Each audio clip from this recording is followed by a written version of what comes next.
सूची ने कहा, महर्षियों, मैं तुम लोगों के लिए इस विषय का वर्णन करता हूँ। ध्यान देकर सुनो और समझो। अनुकूल एवं शुभ समय में किसी पवित्र तीर्थ में, नदी आदि के तट पर अपनी रुचि के अनुसार ऐसी जगह शिवलिंग की स्थापना करनी चाहिए जहाँ नित्य पूजन हो सके। पार्थिव द्रव्य से, जलमय द्रव्य से अथवा तेजस पदार्थ से अपनी रुचि के अनुसार कल्पोत्तक लक्षणों से युक्त शिवलिंग का निर्माण करके उसकी पूजा करनी चाहिए। उपासकों को इससे पूरा पूरा फल प्राप्त होता है। संपूर्ण शुभ लक्षणों से युक्त शिवलिंग की यदि पूजा की जाए तो वह तत्काल पूजा का फल देने वाला होता है। यदि चल प्रतिष्ठा करनी हो तो इसके लिए छोटा सा शिवलिंग अथवा विग्रह श्रेष्ठ माना जाता है, और यदि अचल प्रतिष्ठा करनी हो तो स्थूल शिवलिंग अथवा विग्रह अच्छा माना गया है। उत्तम लक्षणों से युक्त शिवलिंग की पीठ सहित स्थापना करनी चाहिए। शिवलिंग का पीठ मंडलाकार, गोल, चौकोर, त्रिकोण अथवा खाट के पाए की भांति ऊपर से नीचे मोटा और बीच में पतला होना चाहिए। ऐसा लिंग पीठ महान फल देने वाला होता है। पहले मिट्टी से, प्रस्तर आदि से अथवा लोहे आदि से शिवलिंग का निर्माण करना चाहिए। जिस द्रव्य से शिवलिंग का निर्माण हो उसी से उसका पीठ भी बनाना चाहिए। यही स्थावर शिवलिंग की विशेष बात है। चर शिवलिंग में भी लिंग का पीठ का एक ही उपादान होना चाहिए, किंतु बाण लिंग के लिए यह नियम नहीं है। लिंग की लंबाई निर्माणकर्ता या स्थापना करने वाले यजमान 12 अंगुल के बराबर होनी चाहिए। ऐसे ही शिवलिंग को उत्तम कहा गया है। इससे कम लंबाई हो तो फल में कमी आ सकती है, अधिक हो तो कोई दोष की बात नहीं है। चरलिंग में भी वैसा ही नियम है। उसकी लंबाई कम से कम कर्ता के 1 अंगुल के बराबर होनी चाहिए। उससे छोटा होने पर अल्प फल मिलता है, किंतु उससे अधिक होना दोष की बात नहीं है। यजमान को चाहिए कि वह पहले शिल्प शास्त्र के अनुसार एक विमान और देवालय बनवाए जो देवगणों की मूर्तियों से अलंकृत हो। उसका गर्भगृह बहुत ही सुंदर, सुदृढ़ और दर्पण के समान स्वच्छ हो। उसे 9 प्रकार के रत्नों से विभूषित किया गया हो। उसमें पूर्व और पश्चिम दिशाओं में 2 मुख्य द्वार हो। जहाँ शिवलिंग की स्थापना करनी हो उस स्थान के गर्त में नीलम, लाल वैदुर्य, श्याम, मरकत, मोती, मूंगा, गोमेद और हीरा, इन 9 रत्नों का अन्य महत्वपूर्ण द्रव्यों को वैदिक मंत्रों के साथ छोड़ें।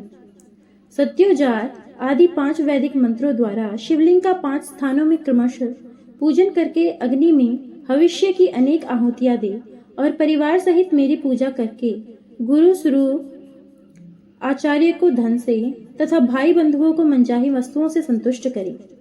याचकों को जड़ सुवर्ण ग्रह एवं भू संपत्ति तथा चेतन गो आदि वैभव प्रदान करे। स्थावर जंगम सभी जीव को यत्न पूर्वक संतुष्ट करके एक गड्ढे में सुवर्ण तथा 9 प्रकार के रत्न भरकर सद्योजातादि वैदिक मंत्रों का उच्चारण करके परम कल्याणकारी महादेव जी का ध्यान करें। तत्पश्चात नाद घोष से युक्त महामंत्र ओंकार का उच्चारण करके उक्त गड्ढे में शिवलिंग की स्थापना करके उसे पीठ से संयुक्त करें। इस प्रकार पीठ युक्त लिंग की स्थापना करके उसे नित्य लेप से जोड़कर स्थिर करें। इसी प्रकार वहां परम सुंदर वीर्य की स्थापना भी करनी चाहिए।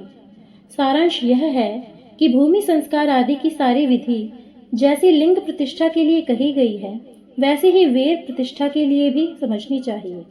अंतर इतना ही है कि लिंग प्रतिष्ठा के लिए प्रणव मंत्र के उच्चारण का विधान है, परंतु वेद की प्रतिष्ठा पंचाक्षर मंत्र से करनी चाहिए। जहाँ लिंग की प्रतिष्ठा हुई है वहाँ भी उत्सव के लिए बाहर सवारी निकालने आदि निमित्त वेद मूर्ति को रखना चाहिए। वेरों को बाहर से भी लिया जा सकता है, उसे गुरुजनों से ग्रहण करे। बाह्य वेर वही लेने योग्य है जो साधु पुरुषों द्वारा पूजित हो। इस प्रकार लिंग में और वेर में भी की हुई महादेव जी की पूजा शिवप्रद प्रदान करने वाली होती है। स्थावर और जंगम के भेद से लिंग भी 2 प्रकार का कहा गया है। वृक्ष लता आदि को स्थावर लिंग कहते हैं और कृमि कीट आदि को जंगम लिंग। स्थावर लिंग की सींचने आदि के द्वारा सेवा करनी चाहिए और जंगम लिंग को आहार एवं जल आदि देकर तृप्त करना उचित है। उन स्थावर जंगम जीवों को सुख पहुंचाने में अनुरक्त होना भगवान शिव का पूजन है, ऐसा विद्वान पुरुष मानते हैं। शंकर के प्रतीक मानकर उनका पूजन करना चाहिए। इस तरह महालिंग की स्थापना करके विविध उपचारों द्वारा उसका पूजन करें। अपनी शक्ति के अनुसार नित्य पूजा करनी चाहिए तथा देवालय के पास ध्वजारोहण आदि करना चाहिए। शिवलिंग साक्षात शिव का पद प्रदान करने वाला है अथवा चर लिंग में षोडशोपचारों द्वारा यथोचित रीति से क्रमशः पूजन करें। यह पूजन भी शिवप्रद प्रदान करने वाला है। आवाहन, आसन, अधर्य, पाद्य, पाद्यांग, आचमन, अभ्यंग पूर्वक स्थान, वस्त्र एवं यज्ञोपवीत गंध, पुष्प, धूप, दीप, नैवेद्य, तांबूल, समर्पण, नीराजन, नमस्कार और विसर्जन, ये 16 उपचार हैं। अथवा अधर्य लेकर नैवेद्य तक विधिवत पूजन करें। अभिषेक, नैवेद्य, नमस्कार और तर्पण ये सब यथाशक्ति नित्य करें। इस तरह किया हुआ शिव का पूजन शिव पद की प्राप्ति कराने वाला होता है। अथवा किसी मनुष्य के द्वारा स्थापित शिवलिंग में, ऋषियों द्वारा स्थापित शिवलिंग में, देवताओं द्वारा स्थापित शिवलिंग में, अपने आप प्रकट हुए स्वयंभूलिंग में तथा अपने द्वारा नूतन स्थापित हुए शिवलिंग में भी उपचार समर्पण पूर्वक जैसे तैसे पूजन करने से या पूजन की सामग्री देने से भी मनुष्य ऊपर जो कुछ कहा गया है वह सारा फल प्राप्त कर लेता है। क्रमशः परिक्रमा और नमस्कार करने से भी शिवलिंग की शिव पद की प्राप्ति होती है। यदि नियम पूर्वक शिवलिंग का दर्शन मात्र कर लिया जाए तो वह भी कल्याणप्रद होता है। मिट्टी, आटा, गाय के गोबर, फूल, कनेर पुष्प, फल, गुड़, मक्खन, भस्म आदि अन्न से भी अपनी रुचि के अनुसार शिवलिंग बनाकर तद अनुसार उसका पूजन करें अथवा प्रतिदिन 10,000 प्रणव मंत्र का जप करें अथवा दोनों संध्याओं के समय 1-1 सहस्त्र प्रणव का जप किया करें। यह क्रम भी शिव पद की प्राप्ति कराने वाला है, ऐसा जानना चाहिए। जप काल में मकारांत प्रणव का उच्चारण मन की शुद्धि करने वाला होता है। समाधि में मानसिक जप का विधान है तथा अन्य सब समय भी उपांशु जप ही करना चाहिए। नाद और बिंदु से युक्त ओंकार के उच्चारण को विद्वान पुरुष समान प्रणव कहते हैं। यदि प्रतिदिन आदर पूर्वक 10,000 पंचाक्षर मंत्र का जप किया जाए अथवा दोनों संध्याओं के समय 1-1 सहस्त्र का ही जप किया जाए तो उसे शिव पद की प्राप्ति कराने वाला समझना चाहिए। ब्राह्मणों के लिए आदि में प्रणव से युक्त पंचाक्षर मंत्र अच्छा बताया गया है। कलश से किया हुआ स्नान, मंत्र की दीक्षा, मात्र का ओम का संन्यास, सत्य से पवित्र अंतकरण वाला ब्राह्मण तथा ज्ञानी गुरु, इन सबको उत्तम माना गया है। द्विजों के लिए ओम नमः शिवाय के उच्चारण का विधान है। द्विजतरों के लिए अंत में नमः पद के प्रयोग की विधि है, अर्थात वे शिवाय नमः इस मंत्र का उच्चारण करें। स्त्रियों के लिए भी कहीं कहीं विधि पूर्वक नमोंत उच्चारण का ही विधान है, अर्थात वे भी शिवाय नमः का ही जप करें। कोई कोई ऋषि ब्राह्मण की स्त्रियों के लिए नमः पूर्वक शिवाय के जप की अनुमति देते हैं, अर्थात वे नमः शिवाय का जप करें। पंचाक्षर मंत्र का 5 करोड़ जप करके मनुष्य भगवान सदाशिव समान हो जाता है।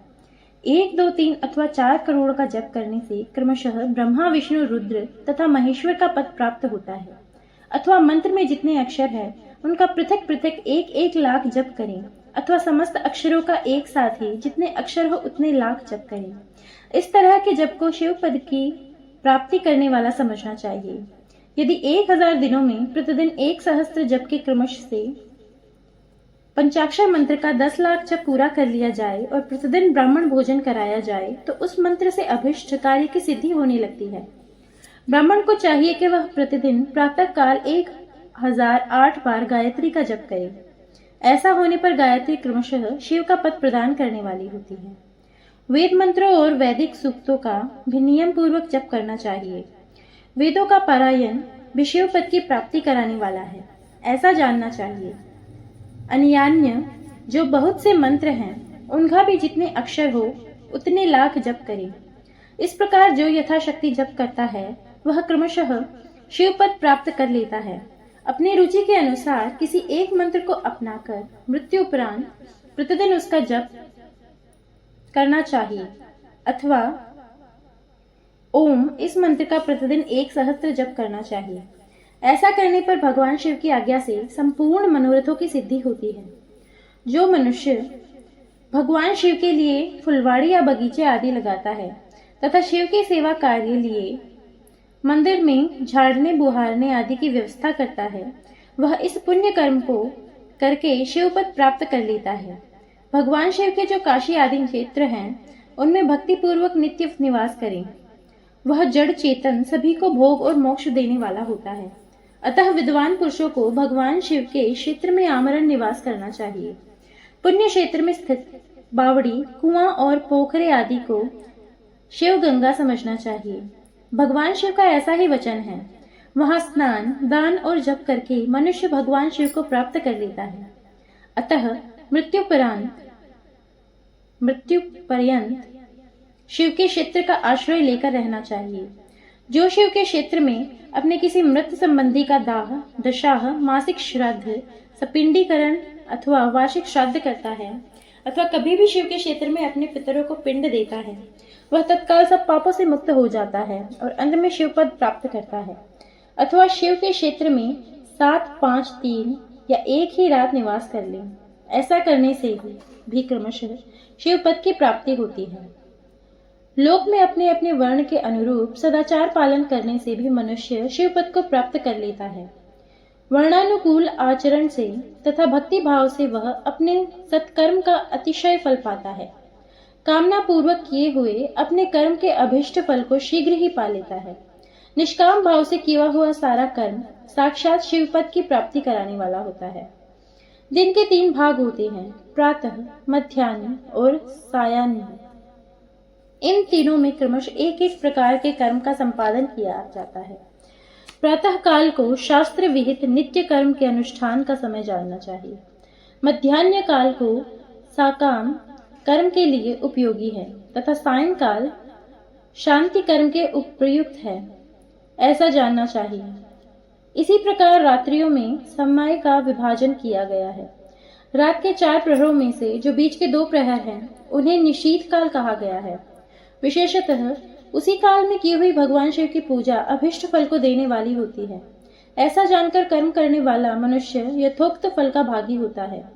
विशेषतः कलयुग में कर्म से ही फल की सिद्धि होती है। अपने अपने अधिकार के अनुसार ऊपर कहे गए किसी भी कर्म के द्वारा शिवाराधना करने वाला पुरुष यदि सदाचारी है और पाप से डरता है, तो वह उन कर्मों का पूरा फल अवश्य प्राप्त कर लेता है। ऋषियों ने कहा, सूत जी, पुण्य क्षेत्र कौन कौन से हैं जिनका आश्रय लेकर सभी पुरुष स्त्री शिवपद प्राप्त कर लें, यह हमें संक्षेप में बताइए। 12वां अध्याय मोक्षदायक पुण्य क्षेत्रों का वर्णन। काल विशेष में विभिन्न नदियों के जल में स्नान के उत्तम फल का निर्देश तथा तीर्थ में पाप से बचे रहने की चेतावनी। सूत जी बोले, विद्वान एवं बुद्धिमान महर्षियों, मोक्षदायक शिव क्षेत्रों का वर्णन सुनो। तत्पश्चात मैं लोक रक्षा के लिए शिव संबंधी आगमों का वर्णन करूंगा। पर्वत, वन और कानों सहित इस पृथ्वी का विस्तार 50 करोड़ योजन है। भगवान शिव की आज्ञा से पृथ्वी संपूर्ण जगत को धारण करके स्थित है। भगवान शिव ने भूतल पर विभिन्न स्थानों में वहां के निवासियों को कृपा पूर्वक मोक्ष देने के लिए शिव क्षेत्र का निर्माण किया है। कुछ ऐसे क्षेत्र हैं जिन्हें देवताओं तथा ऋषियों ने अपना वास स्थान बनाकर अनुग्रहित किया है, इसलिए उनमें तीर्थत्व प्रकट हो गया है। तथा अन्य बहुत से तीर्थ क्षेत्र हैं जो लोगों की रक्षा के लिए स्वयं प्रादुर्भूत हुए हैं। तीर्थ और क्षेत्र में जाने पर मनुष्य को सदा स्नान, दान और जप आदि करना चाहिए, अन्यथा वह रोग, दरिद्रता तथा मूर्खता आदि दोषों का भागी होता है। जो मनुष्य इस भारतवर्ष के भीतर मृत्यु को प्राप्त होता है, वह अपने पुण्य के फल से ब्रह्मलोक में वास करके पुण्य क्षय के साथ पुनः मनुष्य योनि में जन्म लेता है। पापी मनुष्य पाप करके दुर्गति में ही पड़ता है। ब्राह्मणों, पुण्य क्षेत्र में पाप कर्म किया जाए तो वह और भी दृढ़ हो जाता है। अतः पुण्य क्षेत्र में निवास करते समय सूक्ष्म से सूक्ष्म अथवा थोड़ा सा भी पाप न करें। सिंधु और सतलज नदी के तट पर बहुत से पुण्य क्षेत्र हैं। सरस्वती नदी परम पवित्र और 60 मुख वाली कही गई है, अर्थात उसकी 60 धाराएं हैं। विद्वान पुरुष सरस्वती के उन धाराओं के तट पर निवास करे तो वे क्रमशः ब्रह्म पद को पा लेता है। हिमालय पर्वत से निकली हुई पुण्य सलीला गंगा, जो मुख वाली नदी है, जिसके 100 मुख है, उसके तट पर काशी प्रयाग आदि अनेक पुण्य क्षेत्र हैं। वहां मकर राशि के सूर्य होने पर गंगा की तटभूमि पहले से भी अधिक प्रशस्त एवं पुण्यदायक हो जाती है। सोनभद्र नदी की 10 धाराएं हैं। वह बृहस्पति के मकर राशि में आने पर अत्यंत पवित्र तथा अभिष्ट फल देने वाला हो जाता है। उस समय वहां स्नान और उपवास करने से विनायक पद की प्राप्ति होती है। पुण्य सलीला महानदी नर्मदा के 24 मुख हैं। उसमें स्नान तथा उसके तट पर निवास करके मनुष्य को वैष्णव पद की प्राप्ति होती है। तमसा के 12 तथा रेवा के 10 मुख हैं। परम पुण्यमयी गोदावरी के 21 मुख बताए गए हैं। वह ब्रह्म हत्या तथा गोवध के पाप को विनाश करने वाली एक रुद्रलोक देने वाली है। कृष्णवेणी नदी का जल सब बड़ा पवित्र है। वह नदी समस्त पापों का नाश करने वाली है। उसके 18 मुख बताए गए हैं तथा वह विष्णु लोक प्रदान करने वाली है। तुंगभद्रा के 10 मुख हैं। वह ब्रह्मलोक देने वाली है। पुण्य सलीला सुवर्ण मुखरी के 9 मुख कही गई हैं। ब्रह्मलोक से लौटे हुए जीव उसी के तट पर जन्म लेते हैं। सरस्वती नदी, पंपा सरोवर, कन्याकुमारी, अंतरीप तथा शुभ कारक श्वेत नदी, ये सभी पुण्य क्षेत्र हैं। इनके तट पर निवास करने से इंद्र लोक की प्राप्ति होती है। सह्यव्रत पर्वत से निकली हुई महानदी कावेरी परम पुण्यमयी है। उसके 27 मुख बताए गए हैं। वह संपूर्ण अभीष्ट वस्तुओं को देने वाली है। उसके तट स्वर्गलोक प्राप्ति कराने वाले तथा ब्रह्मा और विष्णु का पद देने वाले हैं। कावेरी के जो तट शैव क्षेत्र के अंतर्गत हैं, वे अभिष्ट फल देने के साथ ही शिवलोक प्रदान करने वाले भी हैं। नैमिषारण्य तथा बद्रिकाश्रम में सूर्य और बृहस्पति के मेष राशि में आने पर यदि स्नान करे तो उस समय वहां किए हुए स्नान पूजन आदि को ब्रह्मलोक की प्राप्ति कराने वाला जानना चाहिए। सिंह और कर्क राशि में सूर्य की संक्रांति होने पर सिंधु नदी में किया हुआ स्नान तथा केदार तीर्थ के जल का पान एवं स्नान ज्ञानदायक माना गया है। जब बृहस्पति सिंह राशि में स्थित हो उस समय सिंह की संक्रांति से युक्त भाद्रपद मास में यदि गोदावरी जल में स्नान किया जाए तो वह शिवलोक की प्राप्ति कराने वाला होता है। ऐसा पूर्व काल में स्वयं भगवान शिव ने कहा था। जब सूर्य और बृहस्पति कन्या राशि में स्थित हो तब यमुना और सोनभद्र में स्नान करें। वह स्नान धर्मराज तथा गणेश जी के लोक में महान भोग प्रदान करने वाला होता है। यह महर्षियों की महानता है या मान्यता है। जब सूर्य और बृहस्पति तुला राशि में स्थित हो उस समय कावेरी नदी में स्नान करें। वह स्नान भगवान विष्णु के वचन की महिमा से संपूर्ण अभिष्ट वस्तुओं को देने वाला गया है। जब सूर्य और बृहस्पति वृश्चिक राशि पर आ जाएं, तब मार्गशीर्ष में महीने में नर्मदा में स्नान करने से विष्णु लोक की प्राप्ति होती है। सूर्य और बृहस्पति के धनु राशि में स्थित होने पर सुवर्ण मुखरी नदी में किया हुआ स्नान शिवलोक प्रदान करने वाला होता है, जैसा कि ब्रह्मा जी का वचन है। जब सूर्य और बृहस्पति मकर राशि में स्थित हो उस समय माघ मास में गंगा जी के जल में स्नान करना चाहिए। ब्रह्मा जी का कथन है कि वह स्नान शिवलोक की प्राप्ति कराने वाला होता है। शिवलोक के पश्चात ब्रह्मा और विष्णु के स्थानों में सुख भोगने पर अंत में मनुष्य को ज्ञान की प्राप्ति हो जाती है। माघ मास में तथा सूर्य के कुंभ राशि में स्थित होने पर फाल्गुन मास में गंगा जी के तट पर किया हुआ श्राद्ध, पिंडदान अथवा तिलोक दान पिता और नाना दोनों कुलों के पितरों की अनेक पीढ़ियों का उद्धार करने वाला माना गया है। सूर्य और बृहस्पति जब मीन राशि में स्थित हो तब कृष्णा वेणी नदी में किए गए स्नान की ऋषियों ने प्रशंसा की है। उन महीनों में पूर्वोक्त तीर्थों में किया हुआ स्नान इंद्र पद की प्राप्ति कराने वाला होता है। विद्वान पुरुष गंगा अथवा कावेरी नदी का आश्रय लेकर तीर्थवास करें। ऐसा करने से तत्काल किए हुए पाप का निश्चय ही नाश हो जाता है। रुद्रलोक प्रदान करने वाले बहुत से क्षेत्र हैं। ताम्रपर्णी और वेगवती ये दोनों नदियां ब्रह्मलोक की प्राप्ति रूप फल देने वाली होती हैं। इन दोनों के तट पर कितने ही स्वर्गदायक क्षेत्र हैं। इन दोनों के मध्य में बहुत से पुण्यप्रद क्षेत्र हैं। वहां निवास करने वाला विद्वान पुरुष वैसे फल का भागी होता है। सदाचार, उत्तम व्रति तथा सद्भावना के साथ मन में दया भाव रखते हुए विद्वान पुरुषों को तीर्थ में निवास करना चाहिए, अन्यथा उसका फल नहीं मिलता। पुण्य क्षेत्र में किया हुआ थोड़ा सा भी पुण्य भी अनेक प्रकार से वृद्धि को प्राप्त होता है तथा वहां किया हुआ छोटा सा पाप भी महान हो जाता है। यदि पुण्य क्षेत्र में रहकर ही जीवन बिताने का निश्चय हो तो उस पुण्य संकल्प से उसका पहले का सारा पाप तत्काल नष्ट हो जाता है, क्योंकि पुण्य को ऐश्वर्यदायक कहा गया है। ब्राह्मणों, तीर्थवास जनित पुण्य कायिक, वाचिक और मानसिक सारे पापों को नष्ट कर देता है। तीर्थ में किया हुआ मानसिक पाप वज्रलेप हो जाता है, वह कई कल्पों तक पीछा नहीं छोड़ता। वैसा पाप केवल ध्यान से ही नष्ट होता है, अन्यथा नहीं। वाचिक पाप जब से तथा कायिक पाप शरीर को सुखाने जैसे तब से नष्ट होता है। अतः सुख चाहने वाले पुरुष को देवताओं की पूजा करते और ब्राह्मणों को दान देते हुए पाप से बचकर ही तीर्थ में निवास करना चाहिए।